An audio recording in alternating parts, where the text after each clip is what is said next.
Next, Dr. Aggie Hirst, the one person who's not in this room for those who are joining from online, just so you know why we're looking at each other. We're all looking at the screen now. From King's College London on the politics of play, wargaming with the US military. Aggie, over to you. Thank you, Alex, and thank you to everybody at Loughborough and at the Institute for the invitation. I'm delighted to come and speak to you today. I think so uncannily, perhaps, some of what I have to say follows on from some remarks that Ned made earlier, particularly around games and the ways in which the kind of military industrial complex and the gaming industry have intersected in interesting ways.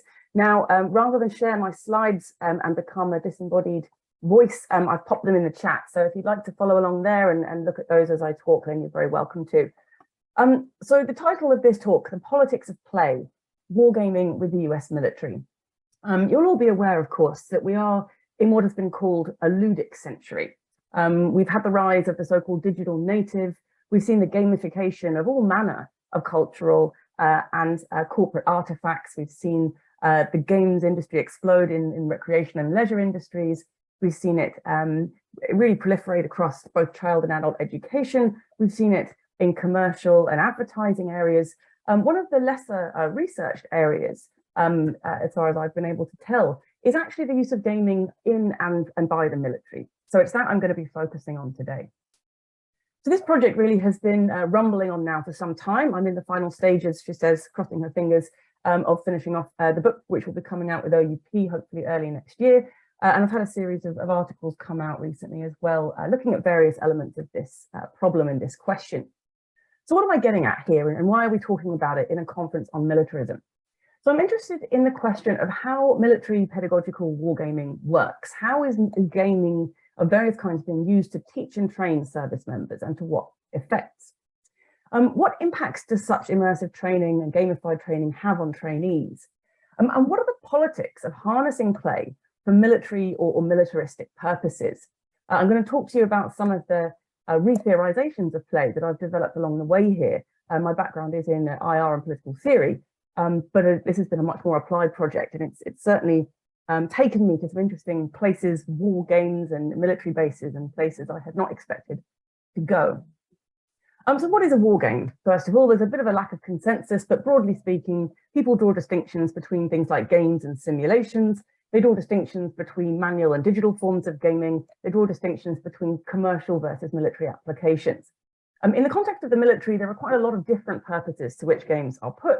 They are used for research purposes, for analysis, forecasting, that sort of thing. They're used for teaching, for training officers, for scenario play and so on. And they're used for more sort of rote training purposes as well, skills like vehicle or weapons training and so on. Now, Ralph Costa makes the claim that all war games are, as he puts it, edutainment. And I'm very interested in this intersection. What does it mean to be using games and play to impart military skills, military ideologies, military citizenship, and all the rest of it? So we've been looking at the military's use of games in a number of different areas, as I've said, and really what I've been unearthing is really something of a renaissance in military wargaming since about 2014. What you see in that period are a series of memos that come from the then Defense Secretary and Deputy Bob Work and Chuck Hagel. And they are really interested in a kind of a revivification of military wargaming. They really want to put this back on the agenda, and they encourage people across the services to start thinking about it. So why might they do this? Why might we have a renaissance in military gaming? Lots of reasons have come out of the interviews I've done, which currently total about 100 hours across the military kind of wargaming sector, both designers, trainees, and trainers, and so on.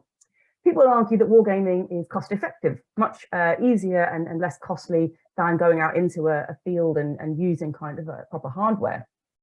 They also argue that it's replicable and safe to fail. Obviously, the implications or consequences of a failed mission or an artillery attack gone wrong very different in a game than it would be in the real world. But they also emphasize how it really draws on the skills and the interests of the digital native generation. The arguments are made that it increases both attention and retention in classrooms and in learning spaces. And many argue that it kind of introduces fun and enjoyment into what would otherwise be, you know, some rather sort of grueling and challenging training environments. Now, these, you know, might well seem very reasonable things to point out. But if you dig into the literature, you start to see some slightly more troubling accounts of how this process works. James Paul Gee has argued the following. He says that gaming is a good idea in the military because it serves to, quote, offload some of the cognitive burden, which seems to be suggesting that if you gamify things in a kind of effective or immersive way, that you actually sort of distance people from the sort of full cognitive processing that they might do if they were undertaking a particular act in a non-gamified environment. He also uses the phrase, it encourages performance before competence, which again makes one think of what are the sort of cause and effect in cognitive processes going on there. We all know, of course, when we play a game, that we do things that we wouldn't do in the real world. But if the military is harnessing that for purposes which then turn out to be applied in that real world, I think we have a different sort of series of questions we have to ask. So I've moved on here to about slide 10. I'm moving through this at a rate of knots, but I want to get to some of the latter parts before I run out of time. What you see in the literature and among interviewees oftentimes is drawing on Bloom's taxonomy of learning domains. Those of you familiar with pedagogical theory may well have heard of this in a different context. So the argument goes, as Roman and Brown put it, that wargaming is a cost-effective means to provide experience-based learning with emphasis on the cognitive and increasingly affective training domains. And so what's interesting here is it puts some sort of flesh on the bones of my suspicion that what's being kind of cultivated here, it does not stop at the kind of cognitive realm. The cognitive realm deals with things like analysis, evaluation, comprehension, sort of skills that you would have in that sort of, explicitly cognitive space. The affective domain, however, deals with things like values, assumptions, motivations, feelings. One might say kind of identity, perhaps. And interestingly, to my mind, as I began to dig into this, that advocates of wargaming are explicitly interested in how it could impact on precisely this affective domain.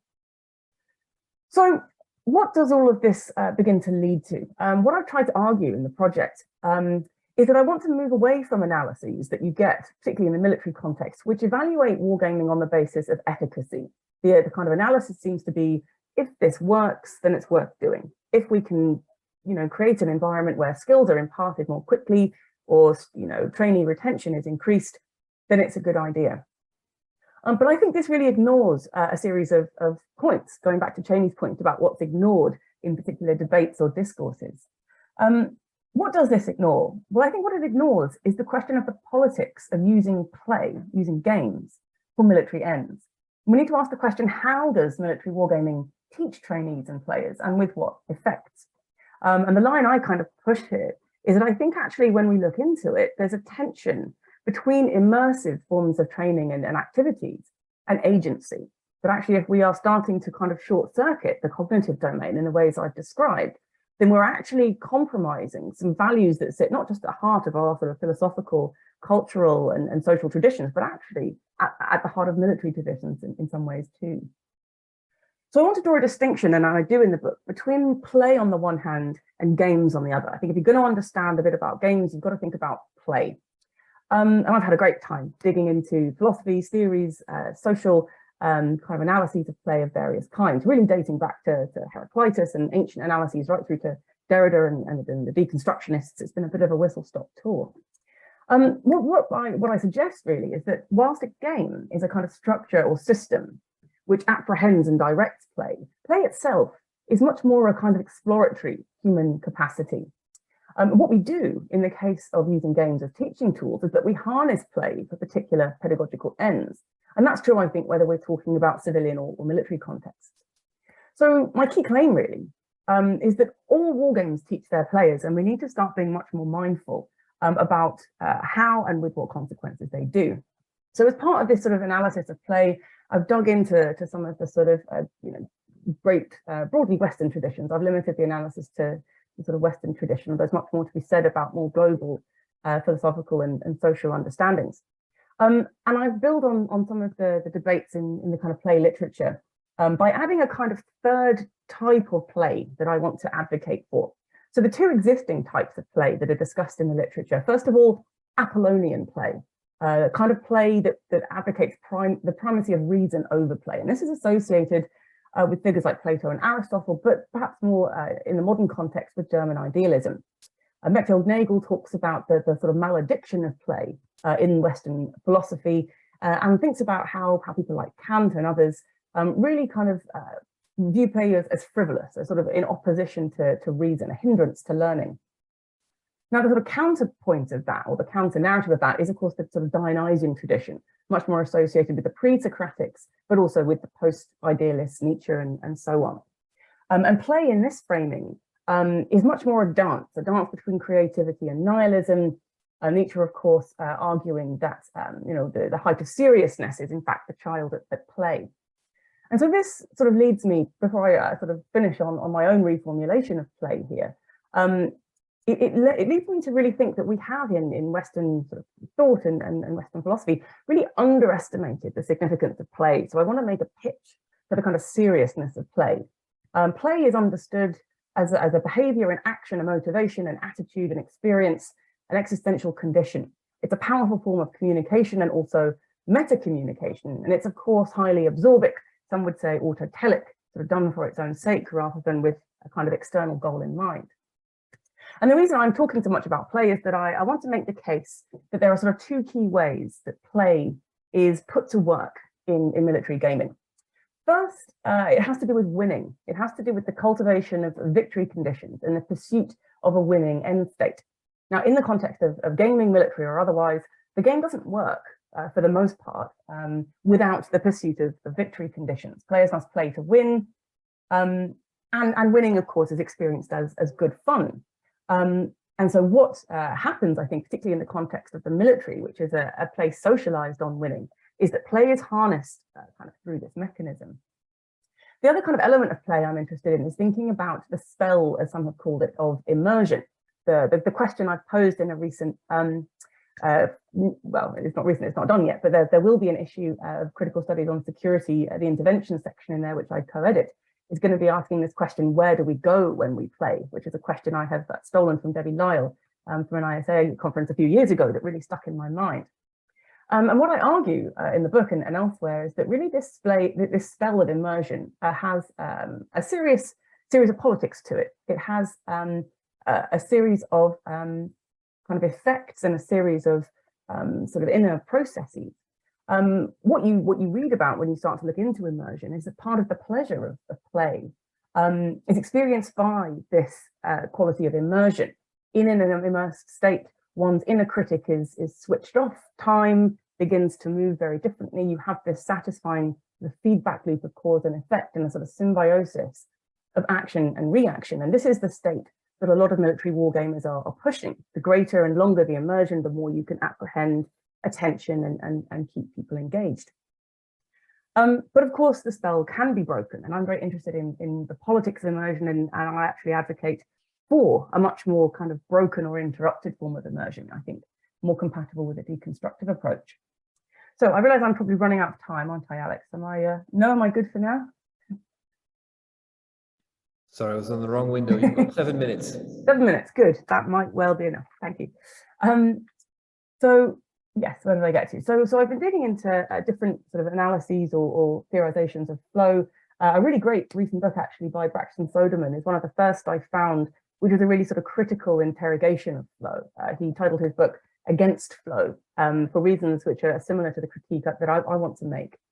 But if you read into the flow literature, particularly Csikszentmihalyi's seminal texts, he argues that flow is a kind of optimal state of consciousness, a peak state from where we both feel and perform our best. And he draws very interesting parallels between things like games and play, but also rock climbing, or playing a musical instrument, or mastering a particular skill set. And he talks about the ways in which the ego falls away, time begins to fly, every thought and movement sort of follows without sort of tension or interruption. Your whole being involved and your skill set is challenged, but not overly so. And I think this is kind of what's going on in some of the military wargaming debates, at least aspirationally. I think most people would say they're not there yet. But as I say, my question remains, what are the politics of cultivating a sort of non-reflexive state of immersion for the imparting of military doctrine, skills, and so on? Thank you, Alex. Cheers. So I've been drawing again on various political traditions and theorists, And to my surprise, one of the most interesting analyses of play, I hadn't read much of him before, actually comes from Hans-Georg Gadamer in Truth and Method. And I think his view on this aligns really where I've been getting to. So I'll just quote him briefly. He says, quote, "All playing is a being played. The attraction of a game, the fascination it exerts, consists precisely in the fact that the game masters the players. The real subject of the game is not the player, but instead the game itself.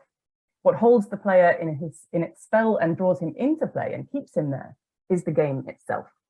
And so I think what I'm advocating for here is a sort of reanalysis or sort of returning to the question or the usual assumption that the game is the sort of subject and author of the game. The player is the subject or author of the game, and actually thinking much more about the game as an artifact of kind of apprehension, but also of subjectification. I recently argued in a piece that whilst simulations have traditionally been about generating actual possible scenarios, games actually have a subject producing property in the ways that I've been describing. And I draw here again on Paulo Freire to think about immersion as a non-reflexive state. He argues that animals do not consider the world, they are immersed in it. And as part of that analysis, he starts talking about the ways in which immersion circumvents reflexivity. And so it's my contention really that the player becomes the object of the game. And this, as I say, echoed Gadamer's claim that the game comes to play the player. So in the last few moments then, what is to be done? How might we begin to critically interrogate this phenomenon? My argument really is that we need to break the spell. We need to consider the fact that if conscious thought breaks the spell of immersion, if we have that moment, any gamers among you will know, when you've been playing for X number of hours and you suddenly bump down to reality and it's 5 in the morning and you're hungry and disoriented and haven't been to the bathroom and so on. I think what we want to do is actually kind of try and create more of a dialectic between immersion and critical reflection, which involves breaking that immersive spell. So my argument basically is for if the player is to kind of to cease to become the object of the game and again become its subject, this needs to be done. And what I argue for is a third type of play, as I mentioned earlier, which I call deconstructive play, which is built on the ideas of Jacques Derrida. So what I suggest, following sort of a Derridian deconstructive sort of understanding, is that we ought to sort of begin to try to play deconstructively. We should follow Derrida, keeping the play in play, and we should be critically interrogating, deconstructing the play and game artifacts with which we are presented, asking questions. What are its rules? What is the story being told? From whose perspective? Again, this fits with previous comments made by the other two speakers around this idea of critically interrogating the traditions we inherit. Who are the heroes? Who are the villains? As we know, they are racialized. They are, constructed in ways that suit military institutions and foreign policy discourses. We need to ask ourselves, what am I being incentivized to do? What am I being rewarded and punished for in the context of a game? So I really advocate moving away from the idea of the game designer as God and author, and really trying to push for a much more agential, critical, and self-reflexive encounter with our gaming artifacts. What are the gendered, racialized, colonial tropes at work? How might we play differently as we've come to interrogate films and other forms of media with a more critical gaze?